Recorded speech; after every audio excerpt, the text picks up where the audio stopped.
नमस्कार। मैं एक समुदाय की प्रगति को उस डिग्री से मापता हूं जो महिलाओं ने हासिल की। मुझे वह धर्म पसंद है जो स्वतंत्रता, समानता और बंधुत्व सिखाता है। संसदीय लोकतंत्र में एक महत्वपूर्ण बात यह है कि अगर दो पक्ष हैं तो लोगों को दूसरे पक्ष को जानना चाहिए। ये बात कही थी डॉक्टर भीमराव अंबेडकर ने। साथियों, चुनाव का समय है। डॉक्टर भीमराव अंबेडकर भारतीय राजनीति में एक ऐसा चेहरा है जिनका एक बड़ा प्रभाव भारतीय जनमानस और देश के एक बड़े वर्ग पर है। क्या आपको मालूम है कि वो कैसा भारत चाहते थे? उनके सपनों का भारत जो था, उन बातों को उन्होंने अपनी उस पार्टी के एजेंडे में रखा था जिसे उन्होंने पहले आम चुनाव से पहले बनाया था। इसमें कश्मीर भी था, समाज भी था और देश की राजनीति भी थी। डॉक्टर भीमराव अंबेडकर सामाजिक न्याय और दलित वर्गों के उत्थान की परवाह करने वाले बहुत लोकप्रिय नेता थे। हालांकि एक समय वह भी था जब संविधान सभा की स्थापना के विरोध में थे, लेकिन निर्वाचित होने के बाद इसमें शामिल हो गए। ये बात भी सही है कि उन्होंने अंग्रेजों से देश की राजनीतिक आजादी की अपेक्षा दबे कुचले समाज के उत्थान को प्राथमिकता दी। बैरिस्टर डॉक्टर भीमराव अंबेडकर का जन्म 14 अप्रैल 1891 को एक महार समुदाय में हुआ। वह स्वतंत्र भारत में नेहरू मंत्रिमंडल में पहले कानून मंत्री बने।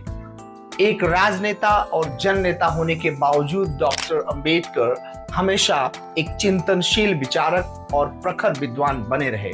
डॉक्टर अंबेडकर ने 1947 में नेहरू मंत्रिमंडल में शामिल होने के बाद भी अपनी राजनीतिक पार्टी यानी शेड्यूल कास्ट फेडरेशन SCF को खत्म नहीं किया था। सन 1942 में उन्होंने SCF की स्थापना की थी। इसी बैनर तले पहला संसदीय यानी लोकसभा चुनाव सन 1951-52 में उन्होंने लड़ने का फैसला किया।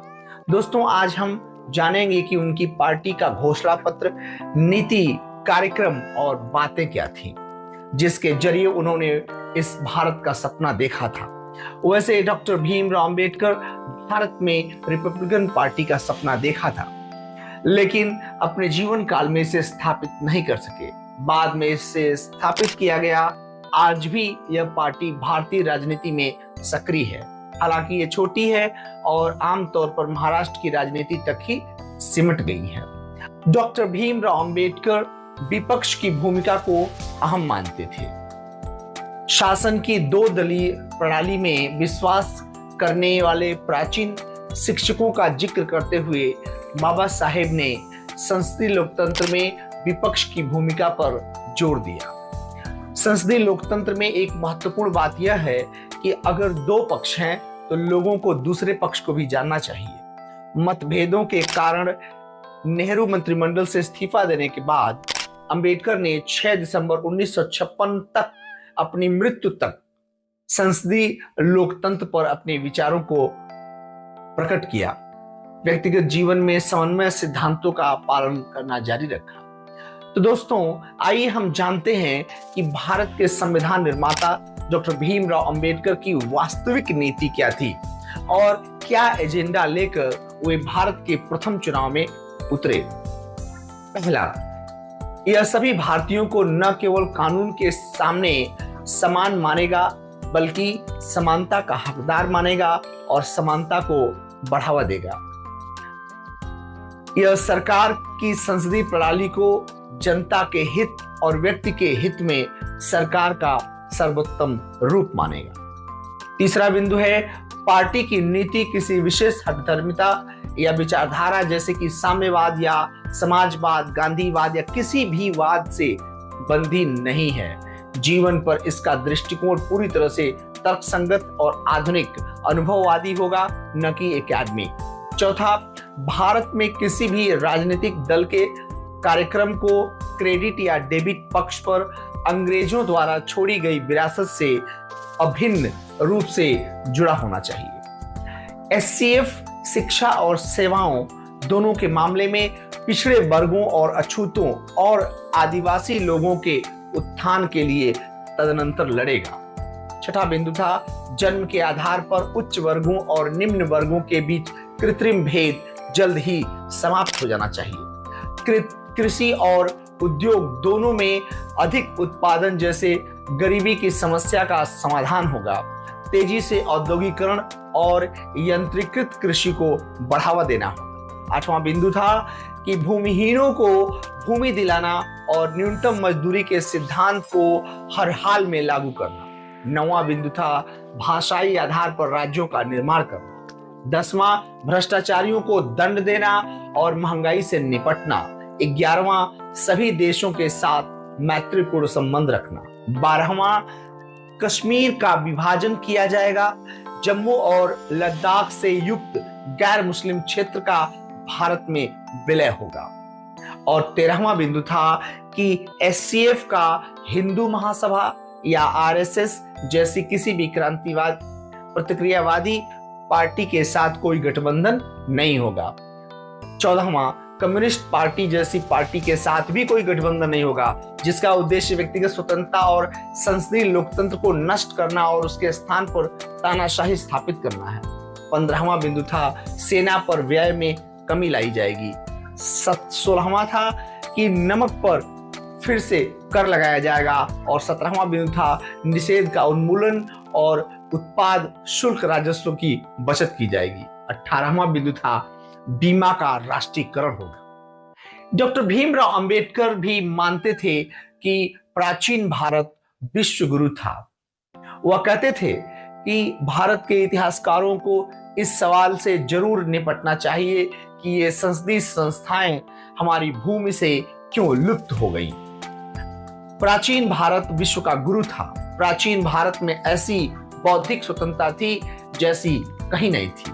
भारत के संविधान निर्माता बाबा साहब अंबेडकर ने आजादी के बाद भारत का पहला लोकसभा चुनाव उन्होंने लड़ा।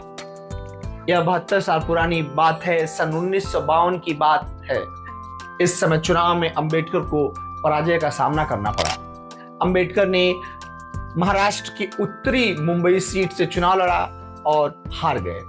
BR अंबेडकर जवाहरलाल नेहरू के प्रधानमंत्रित्व में बनी देश की पहली अंतरिम सरकार में कानून मंत्री थे, किंतु कांग्रेस से मतभेद के चलते 27 सितंबर 1951 को उन्होंने नेहरू मंत्रिमंडल से इस्तीफा दे दिया। अंबेडकर नेहरू सरकार के अनुसूचित जातियों की उपेक्षा से बहुत नाराज थे। इसके बाद अंबेडकर शेड्यूल्ड कास्ट फेडरेशन को खड़ा करने में जुट गए। 1 साल बाद देश में पहला आम चुनाव हुआ और अंबेडकर ने भी इसमें हिस्सा लिया। उनकी पार्टी ने चुनाव में 35 प्रत्याशी खड़े किए, लेकिन जीत सिर्फ 2 को ही मिल सकी। डॉक्टर भीमराव अंबेडकर जी को खुद ही उत्तरी मुंबई सीट से कांग्रेस के प्रत्याशी से हार का सामना करना पड़ा। कांग्रेस ने अंबेडकर को हराने के लिए इस सीट से नारायण किजलोकर को टिकट दिया था। किजलोकर अंबेडकर के पूर्व सहयोगी रहे थे। चुनाव में अंबेडकर को 1,23,576 वोट मिले और नारायण किजलोकर को 1,37,950 वोट मिले। कहा जाता है कि इस सीट से चुनाव हारने के बाद अंबेडकर को गहरा दुख हुआ, क्योंकि महाराष्ट्र उनकी कर्मभूमि थी। बाद में कांग्रेस ने कहा कि अंबेडकर सोशल पार्टी का साथ दे रहे थे, इसलिए उनका विरोध करने के अलावा पार्टी के पास कोई दूसरा चारा नहीं था। बात यही खत्म नहीं हुई, बल्कि कांग्रेस ने 1954 में भंडारा लोकसभा के लिए हुए उपचुनाव में भी अंबेडकर को एक बार फिर से हराया। यही वह वक्त था जब चुनाव से ठीक पहले श्यामा प्रसाद मुखर्जी ने जनसंघ पार्टी बनाई थी। अंबेडकर ने कांग्रेस से अलग होकर शेड्यूल्ड कास्ट फेडरेशन पार्टी बनाई, जो बाद में रिपब्लिकन पार्टी ऑफ इंडिया के नाम से जानी गई। इतना ही नहीं, कांग्रेस के ही दूसरे नेता JB कृपलानी ने अपनी पार्टी किसान मजदूर पार्टी की स्थापना की। चुनाव में कांग्रेस जीती और जवाहरलाल नेहरू भारत के पहले निर्वाचित प्रधानमंत्री बने। आज हम डॉक्टर भीमराव अंबेडकर की चर्चा कर रहे हैं कि उन्होंने देश को एक विशालकाय संविधान दिया और देश के विभिन्न वर्गों को बिना कोई बेईमानी के एक सूत्र में बांध दिया। विभिन्न लोगों को उनके विचारों से असहमति हो सकती है, किंतु डॉक्टर ने इतने बड़े दूरदर्शी का आगमन हमारी धरती पर यूं ही नहीं होता। डॉक्टर भीमराव अंबेडकर के विचार कुछ इस प्रकार थे। मैं एक समुदाय की प्रगति को उस डिग्री से मापता हूं जो महिलाओं ने हासिल की है। दूसरा, मुझे वह धर्म पसंद है जो स्वतंत्रता, समानता और बंधुत्व सिखाता है। वे इतिहास नहीं बना सकते जो इतिहास को भूल जाते हैं। शिक्षित बनो, संगठित रहो और उत्तेजित बनो। धर्म मनुष्य के लिए है, न कि मनुष्य धर्म के लिए। हम सबसे पहले और अंत में भी भारतीय हैं।